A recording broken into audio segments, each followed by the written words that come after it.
Warhol's legacy is immeasurable. I mean, there's not a single artist we sell more of than Warhol here at Christie's. And he is the bellwether of the marketplace. Like, if Warhol's on, the market's on. If Warhol's off, the market's off. This sale has about 350 works in it across 3 different media that were Warhol's major forms of production. There is a session at 10 a.m. of his photographs. There is a session at 12 p.m. of his paintings and works on paper.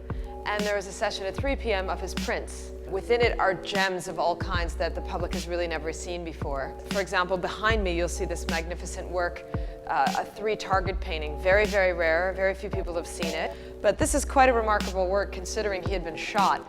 And there was an attempt made on his life. And he always seemed very fascinated with guns. He did lots of paintings of guns later in his career through the 70s. This is a work which we're very proud to have because, as far as we know, it seems to be the only one he did of its type. And he only managed to execute it once, but in the grandest scale possible.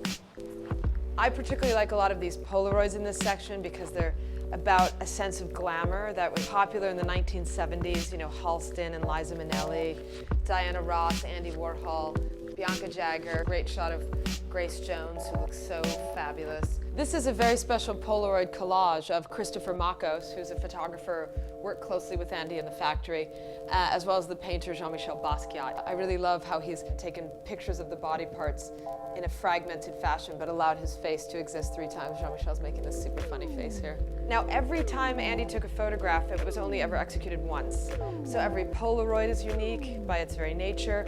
The photo strip pieces are also unique, and all the black and white 8x10s were only ever printed once, and the negatives and the contact sheets remain with the foundation in an archive.